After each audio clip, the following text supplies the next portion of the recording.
Star Trek Picard has finally warped onto our view screens, returning us to our favorite French Starfleet officer, Jean-Luc Picard. Yet, when we catch up with Picard, he's no longer a member of Starfleet, the organization that meant so much to him. And no, it had nothing to do with it becoming Space Force.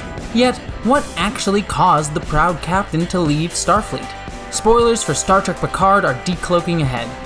After the events of Star Trek Nemesis, Jean-Luc Picard lost his 15-year-long crew of the USS Enterprise. His first officer, William Riker, married his counselor Deanna Troi, with both leaving to command the USS Titan. Yet, hardest of all was the loss of Lieutenant Commander Data, Picard's synthetic android's second officer and close friend. Until that point, Picard's highest aspiration was to remain a captain, so that he could continue to boldly go seeking out new life.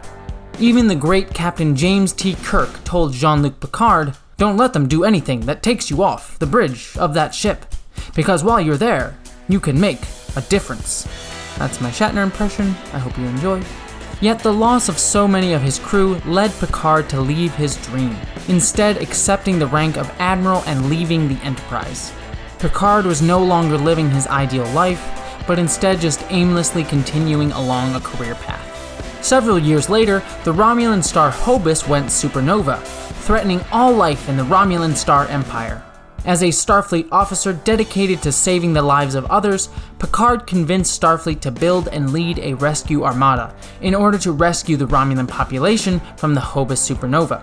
While Admiral Picard, along with Lieutenant Commander Raffi Musiker, worked to save thousands of Romulans aboard the USS Verity, a group of rogue synthetics suddenly attacked the planet Mars, as well as the Utopia Planitia shipyards above the planet, killing over 90,000 Federation citizens, and crippling Starfleet's ability to create ships for the rescue armada. Devastated by the catastrophic loss of so many lives, Starfleet called off the rescue armada of Romulus, leading to the deaths of millions of Romulan citizens, as well as the destruction of the Romulan homeworld. What's more, the Federation began to distrust all synthetic lifeforms, holding them responsible as an entire race for the destruction of Mars. As a result, the Federation signed an intergalactic treaty banning all synthetic lifeforms from being created. Picard became enraged by the Federation's callous racist attitudes, as well as their callous disregard for Romulan lives. Yet, what he perhaps felt more to his core was his inability to actually change anything, to make a difference.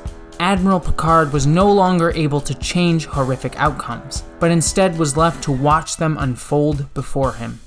As a result, Picard resigned from Starfleet in protest, believing that Starfleet was no longer upholding its values. Picard retired to his family's renowned vineyard, Chateau Picard, where he continued to maintain the famous winery, as well as write books of history for the public. Yet in Picard's heart, he knew that his earthbound life was not the life of an explorer that he still held dear to his heart. So when the mysterious Daj showed up at his doorstep, Picard felt the call to adventure once again, and sets out to uncover the latest mystery that threatens the entire Federation and maybe his old friend Data. And this time, he just might be able to make a difference again.